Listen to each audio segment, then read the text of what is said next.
Actually, our vocal teacher, Drupad vocal teacher, he was just saying few classes before.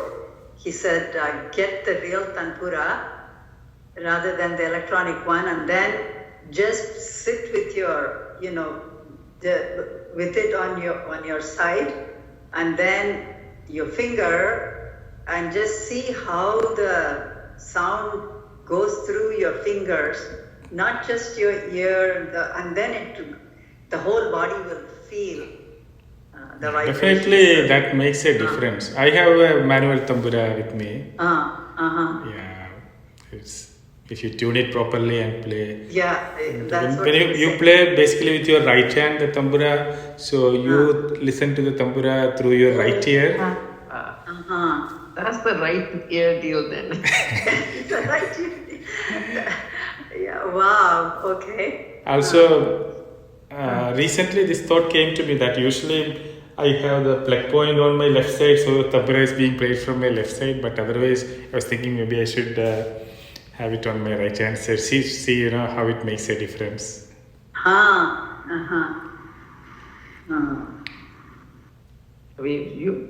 I have a tambura sitting there. It just sits there. I get all like, oh, do I know how to tune it perfectly? Am I going to be tuning it whatever? And then one should probably not be singing with it not perfectly tuned. But I guess you could play it. I mean, if you play it, it's on some swar, so it's not like. I mean, I have a ballpark region that I can tune it, not like perfect. Just tuning itself is a kind of sadhana, tuning into the right shruti. That's exactly what he was saying. First and foremost, I think it's enough hints have come. I think I need to touch my tanpura bag. Very nicely, beautifully sitting in one place. So same way we have to tune our body and mind. That is the process of meditation all about, right? Right, yeah. The breath, body and mind, all have to settle for meditation to happen. So Jiddu Krishnamurti says, I think once we discussed about it, meditation is like when you keep the windows open, a breeze that comes in. So breeze could come in or it could not come, it won't come. That is a different matter. But if you have kept your windows open, there's a possibility that the breeze can come in. But as long as we keep them closed, you can't expect that to happen. So that is the only effort needed from our side for meditation to happen.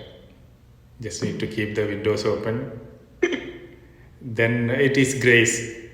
We can't force a breeze to come and say, right? If it is there, it is there. If it's not there, it's not there. You have to wait. So that waiting is meditation. That keeping the windows open is meditation. It's a preparation for meditation. And Jiddu Krishnamurti also says any effort to do meditation is the denial of meditation. People say, I do meditation, that's a wrong statement. You cannot do something. If you do something, it's an action, it's not a meditation.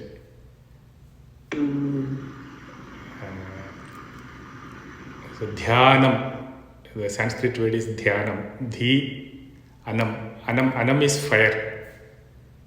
Dhi is our mind or buddhi or intellect or the consciousness, the self-awareness. We can do a few minutes of listening to the Anahata Nadam and then probably we'll continue with the Nadayoga Upanishad with the next shloka. So before we begin, just 3 minutes, we will take deep breaths, long, slow, deep breaths. Very gently, long, slow, deep breaths. No exertion, like don't make the sound without making any sound. Like how you do the Anuloma Viloma, right? Same way. Very slow, deep breaths you can take.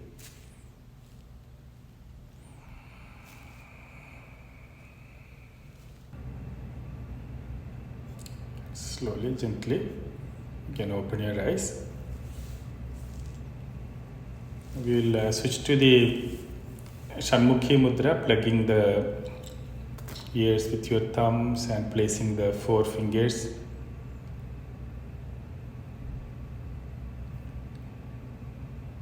gently over the eyelids, over the nostrils, above the upper lip and below the lower lip. And press the thumbs and listen to the Anahata Nadam.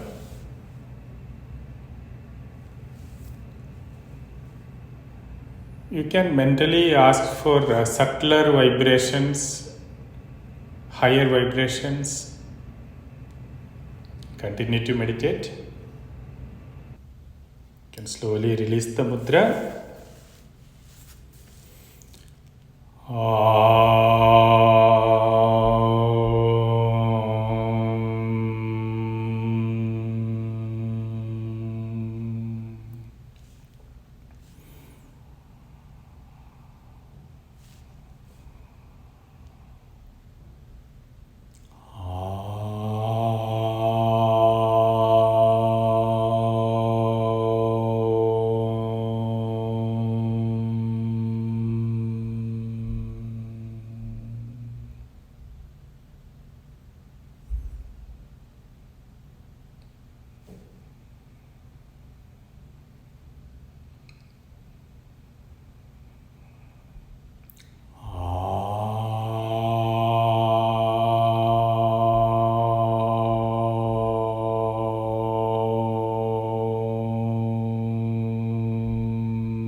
When you're ready, you can gently open your eyes. I muted you all during the time of meditation. You can unmute if you had to talk sometime. So during the meditation, I was giving the instruction that you can mentally ask for higher vibration, the subtler vibrations. That makes a difference. When the mind creates an intention, the energies follow that. Energy follows thought. So the intention, what we set, that will help to go even deeper, subtler. And then the focus, staying with the sound. Thoughts will come, bring it back and stay with the sound mostly. And slowly, gradually, for practice, you have to increase the duration. Today we just sat for 5 minutes listening to the Anahata Nada. Gradually, initially physically also it's you need to get used to it. Hands will start to hurt. Then you might need a support. You can take a support. You can support with something. Rest your hands on a small chairs on either sides and keep it like that, or on your knees you can rest when you practice, so that you can sit for a longer time. 15-20 minutes if you can, if you are able to manage, that will give very good progress, faster progress. In a few months time, 2-3 months time, you can see very good progress in this technique, in this path. So any new experiences that you want to share over the last 2 weeks? Have you been practicing or? Yeah, I was going to say, it's not the same sound for some time. It's like, it feels like as if the sound is different in different sittings. And now I'm able to see. Before I couldn't identify where the sound was right here. I don't have to, it does sound automatically in the right ear. Mm-hmm. And then I have gone past this tinnitus sound or whatever sound, high pitch sound, and that's the only thing I used to hear always when that is good. Mine goes past that. And but then I also noticed that when you're awake and you're sitting for this Nadayoga, this meditation, like with this mudra, only like otherwise normal activity, I don't hear anything. But when I sit in this type of meditation, the sound can be heard. Only with that type of mudra and everything, like as if you are preparing yourself to hear it. But then one thing I'm noticing is that 2 days in a row, the first day I heard the flute sound, and it was in the right ear. I sent it to you and Rekha, the details. And then very next day, it was like it was not the heartbeat. I could tell, because the first I was thinking I was hearing heartbeat and the blood flow, those kind of things were happening. This was distinctly different. Some kind of a rhythm was there. And right now, when we did this, I heard the flutter, like as if you have a little paper or something and there's wind blowing on it, how that flutters, that kind of sound. So, and that was from the right ear also. It's like automatically from the right ear. I was wondering whether, is it because we are in our mind, we put that thing that listen to it, but it does not come from, it is not heard in the left ear. And also I noticed that this high-pitched sound that I'm hearing, it's predominantly on the right side. I was thinking that it was all over something, So is it because I put it in my mind, or we have now trained ourselves to listen to it with right? Is it that? Or is it truly? But one thing, what affirmed to me that it is through the right is because I was waking up and I wasn't doing anything. I was just waking up, and I was in that twilight thing. And suddenly I heard from the right ear, and my mind didn't say for a moment that I'm hearing anything, but I just heard it. Then after a little few minutes or whatever seconds, it feels like few minutes, but it may be few seconds, then I recognized that it was the flute sound. Then I said, oh, it is from the right ear. I felt like mine wasn't there when I just heard, and I did not name any of that. And then mine came back, and slowly I woke up, and it took a long time to wake up that particular morning. So I thought, well, maybe it is true. Was it like a test check that happened to affirm? I don't know, but I do feel there is something happening in that regard. Yeah. Any technique, whether it be this meditation or other techniques of meditation, the rishis have prescribed a method, right? A technique which works, which has worked for them, and that's what the instructions tell. So if we follow that, that takes us in the right direction. So it could be due to some physiological reasons or something beyond also. But at this point, we need not bring a logical conclusion about it. Just follow the method and continue to practice. That will be more helpful. So the research has to be more practice oriented than trying to understand it intellectually. Intellectual understanding is required, but it has to go hand in hand with the theory, and practice should go hand in hand. But as we progress, the understanding also comes. It reveals by itself. Within ourselves, we have all the answers to everything. Like in Vipassana, they ask to focus you here, to observe the breath during the Anapanasati. So there is a point here which is very important. There is a small, nadi or a minor chakra or something. Oh, really? Yeah. Oh, wow. Didn't know that. Yes. But you can feel the sensation there once when you're, for 2 whole days, when you're practicing that, then suddenly you begin to feel the sensation there. Like as if, something is happening. Like, Right. Yeah. Yeah, wow. Okay. How about you, Rekha ji?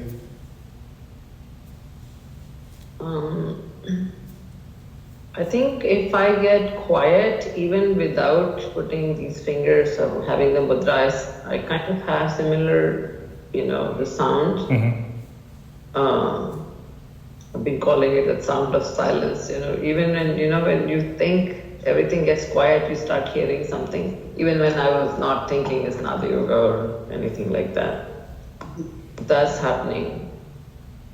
On practical matter, I tried sitting by a coffee table the other day. It was that worked with the arm support. That way I could sit longer. Only tried it once in a big room. And what you said about intention, I think I have a priest who have kind of led us into lots of chants and this and that. So he always has spoken about the sankalpa before like before the pujas, and then I know there was a mention on before meditating, have set out a sankalpa. So as a technical matter, as a spiritual matter, I think as you said, intention or sankalpa really helps guide your, steers in that direction. And on a last note, I think I was watching a music video, a school I've been following from Udaipur for music practice. And the teacher was showing, so they have divided the Om sound into 5 letters, the U, O, M. And he says, if you put your hand on your throat, if you just touch your left side and you chant and then you say ooh, then the sound comes on the right and not the left. And when the sound becomes ma, it starts flowing from the center. So in Swari Yoga also, I think this whole thing is about centralizing the breath. So entering of that Om centers you, or sometimes they say try to run your Sushupna Nari before you do any of these practices. Clearing both nostrils by Anulom Vilom or anything. But this is the first time I heard how this cannot, do that. I haven't checked if doing that also brings the breath in a Sushupna, like both the Nari start flowing or not. But I just heard it last night before going to bed. Wow, that's interesting. So, I is the creation, who is the sustenance, and Ma is the dissolution, and the silence, the pause after that coming, that is the nothingness, the turiya state. Jagra Swapna Sushupti also you can compare with Jagra Swapna. The 4 states of Om, A, U, and the silence. There's a division like that also. So the word Amma, it's a very common word in many languages. You say pretty much the same kind of phonetics, right? How you utter the word in English also. Mama, A, U, and again A. So A is creation, U is sustenance, then Ma is dissolution, and again Amma. So it's a process of birth and death. Punarapi jananam, punarapi maranam, punarapi janani jadhare shayanam. So that's the process of the word Amma take its root from. Actually, the cows do it. It's like it sounds so nice when the cows say "mom." Yeah. So, do you remember where we? I didn't ask. Ratika, you want to share something? How is it going with you? Everything? Still, I'm hearing the cricket sound and the flow of water sound. I think I need to practice more, and I'm taking the help of my niece when I'm doing it actually. Okay, yeah, that's good. Yeah. That's it for me now to share. Thank you. I think we stopped at the second chapter, right? After the opening invocation, symbol of Om we read last time, and verses 3 and 4, origin of the 7 shlokas. Before that, quality of Om also, did we do that? Padadikam. I think I left it on that page, quality of Om, so I don't know if we completed that. No, I think we did not complete that. Yeah, okay. Okay, we will go over verse 2 one more time. Quality of Om.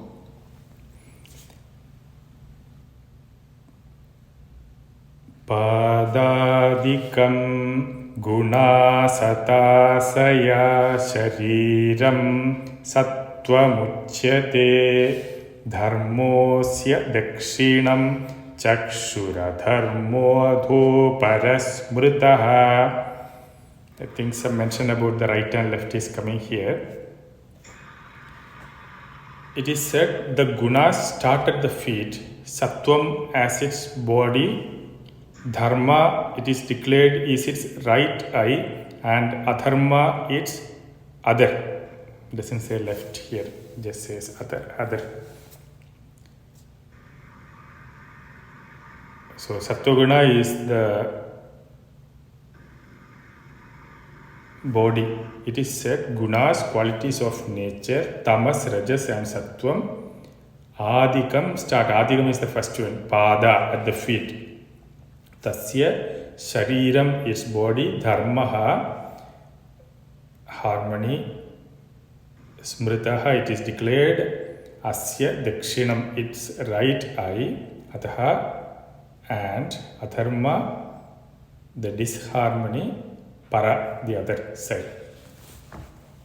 So let's look at the commentary now. The symbol of Om as described previously represents the essence of the sound and therefore contains within it the potentiality of the entire creation. So just what we were also mentioning about, right? Both manifest and unmanifest. So it is said that the gunas or the qualities of nature start at its feet or base, where they remain in equilibrium. The three gunas are tamas, stability, rajas, movement, and sattva, balance.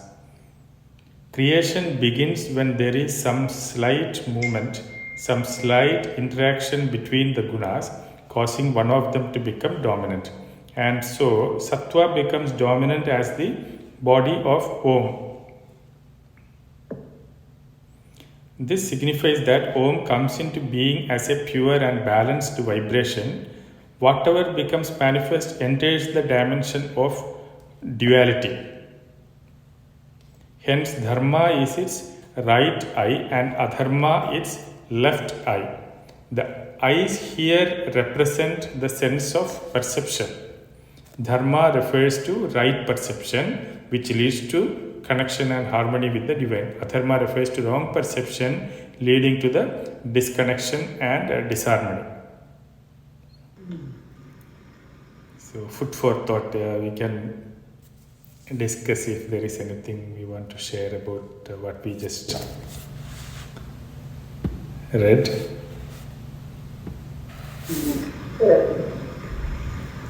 The gunas of tamas stability is an interesting one. Because I used to think tamas is inertia. Yeah, inertia is kind of a stability, right? It's more of an unconscious stability, you can say. Unconscious. Because stability feels like there is something that you bring yourself to the stable balance. But then inertia feels like there is, it's like lack of bringing things in. So the Jada Vastu is like a stone a rock, anything that is, Oh, right. those are all in the state of inertia.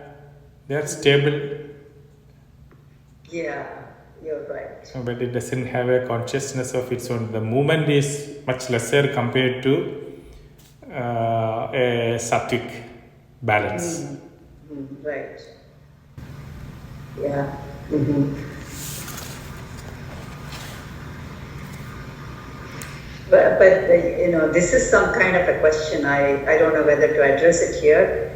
Always wondered how because it's said, the same thing is said in Vedanta Upanishads, how, Ishvara, once Ishvara is there, then the gunas have already started manifesting in the form of Ishvara. Then you have Shiva, Vishnu, and Brahma, those three guna, whatever. So, or in terms of Devi, it's the same thing it is said. I don't know how to address this. What is there before gunas? Or is it a wrong question to ask? Before the gunas, so the gunas originate when there is a movement, there is a creation happening. One of the gunas become dominant. Before that, it is in the unmanifest form. It is just pure consciousness without any gunas. Trigunatitam. Right. So these gunas basically mean it's like a quality or a nature. Right. Consciousness has some type of unmanifest qualities in it, potential, which is potentially there. Right. But then, these are. I always feel as if Maya is tied into this, that unmanifest form. She's there, but then when it becomes manifest, she is the one who represents all gunas. Mm-hmm. Yeah. Yeah. So unmanifest means it is even formless. Right. Yeah, you might not want to say form, unmanifest form. It is unmanifest, formless. Right. Yeah. Once it comes into existence, that is when anything has the qualities, and one of the qualities might be predominant. It's just like the 5 elements. It is there in everything, right? Even there is a quintuplication. Like if you take earth, it has all the other elements also. It is not just earth. Right. Yes. So Okay. So it's the nature of the mind to see it separately. Mm-hmm. So when it sees one side, it doesn't see the other side. When you are able to see it in its totality, that is the Advaita way of looking at the truth. So these qualities all merge into, because of the functionality, we name them as Sattva, Rajas and Tamas. Otherwise, there is no such difference or demarcation. It's all together one existing in everything.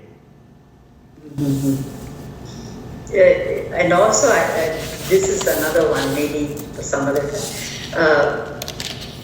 I have difficulty understanding movement in consciousness.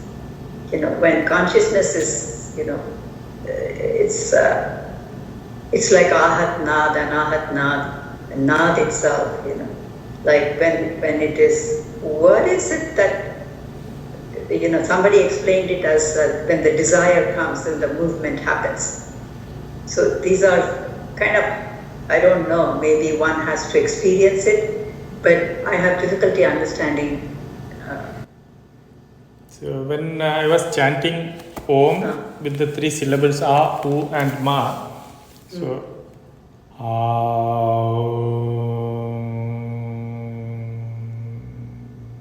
and there's a pause. During that pause, if I had to chant the next Om, I had to take a breath in. It is the breath that gives you the sound, right? So breath is a carrier of prana. We say pranayama. Pranayama doesn't have, even though we directly translate it as breathing exercise in English, it has got nothing much to do with breath. You can do pranayama without breathing also. Prana is the vital energy, the prana surrounding our physical body, the energy. So yama is to control or to regulate. So when you are breathing in, we are giving the body the source, which is one of the sources. The two things need to meet. One is prana, and the other one is anala, the fire, agni. That's how nada is produced. Na, da. These two words represent prana and anala. One popular Tyagaraja Kriti, Raga Sudharasa in Andolika Ragam, he describes prana nala samyoga, how the nada is produced. So the prana goes in, and the fire, there is Jatara Agni in our belly, we have the fire. These two combine together and it comes out, expresses out through traveling through our Nabhi, Hrid, Kantha, Rasana. It passes through all this medium and come out as Nadam, the Ahata Nadam. That is the process. That's a very nice explanation. So, the one that strikes that silence is the breath that you take in. That's what you're saying. Okay. Wow. If you have to chant the next term, otherwise it doesn't matter, right? Yeah, right. So it is the intention of the mind, you have to chant the next Om, and then the prana has to come in, it has to meet with the Agni within. And then when you exhale, then the sound is produced. Wow, that's a good way to understand it. Yeah. So if that silence, that turiya is pure, or that pure consciousness after Om, that silence, and for the next sound of A to appear, you have to take a breath, and that is the force that is striking that silence. How nice. Very nice. Thank you. That was a good one. Yeah. At least you made it doesn't, when I'm thinking consciousness, I'm thinking all-pervading consciousness, there is a movement, all that is too conceptual. But when you look at your own self, and you are that pure consciousness, which is silence, and the breath, the moment the breath strikes, then the sound from that consciousness emanates. How nice. Yeah. Probably the thought is also the same way. Yeah, because the breath is so connected with the thought, Yeah. So when you hold the breath, actually that moment you don't feel any thought. The moment you start breathing, then the thoughts, you can feel the thoughts coming. They're very closely connected, and like how the breath automatically comes in and goes out naturally, right? Yeah. Without any effort from our side. Same way the thoughts also float. Yes. A thought arises, it stays for some time, it passes away. Even if you don't want to think something, still there is some thought coming and going. Right. Exactly. Yeah. So we pick up thoughts from the network of thoughts that is there surrounding us. Right. Yeah. We think they are our own thoughts, but maybe you picked it up from outside. It's just some of the inputs through the 5 sense organs. Yes. Yeah. That seems to be becoming a clearer actually. Mm-hmm. Before I did think that thoughts were generated by our brain and our repository of memory and all that, but now I'm getting to get a feel for these thoughts. Like our brain, our mind. It's actually a receiver. And also, so we need not take the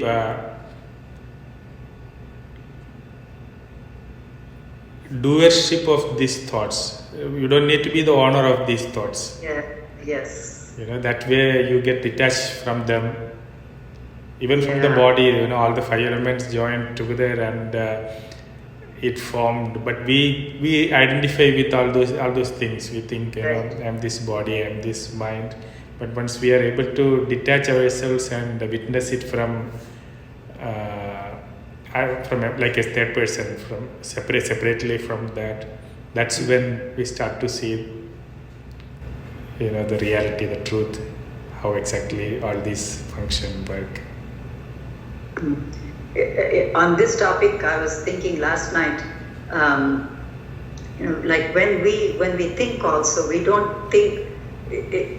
There's some, like a thought comes and another thought comes, a thought comes. It's not like two thoughts are appearing simultaneously.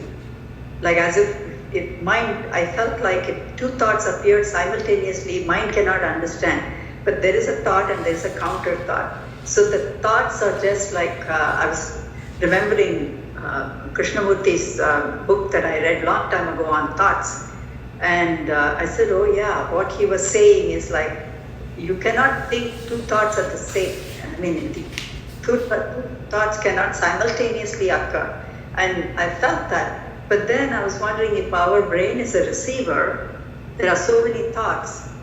There is only a certain thought that it gravitates to, or it comes into your being, in your presence, or in your, and then then that takes you to so many other thoughts from your memory bank. There is some thought that comes, we don't know where it comes from, but then it goes and it feels like as if that thought is doing a search on all the memory that you have, and then it brings up all the memories and emotions of all those thoughts, and you experience it viscerally. And this is because I was listening to some video where he was saying that you cannot, like Eckhart Tolle's the present, the now, and everything, even your past is in the now and the future is in the now, because the visceral experience of whatever it is only happens in the present. Even if it is past memory, the memory might be bringing from the past of what had happened, but the experience that you are having of that memory is only in the present. So, he made that clarity over there. You're always experiencing whatever it is in the present. So I was thinking, maybe that is why in Vipassana you're asked to watch the sensation, because this doesn't matter what thought or whatever. Goenkaji says, don't worry about whatever his mind is doing, but just watch the sensation at the present time, connected with your breath. So to keep you in that present. And that kind of made sense to watch. I mean, the sensations are the visceral experience that you have of anything, and that can only happen and be known in the present if you are staying with it. Yeah. One way of looking at this, another way of looking at it is any thought you take, it is either of the past or of the future. There is no thought needed about this present moment. This is an experience of the moment. So thought means it is either of the past or of the future. Any thought you take, you analyze your thought. Either you are thinking about something that has already happened or something which is going to come. For about the present moment, there is nothing to think about it. You are living this moment. So when you are immersed in thoughts, you are not in the present moment. You are either in the past or in the future. You are missing this present moment, which is a present, which is a gift from the God.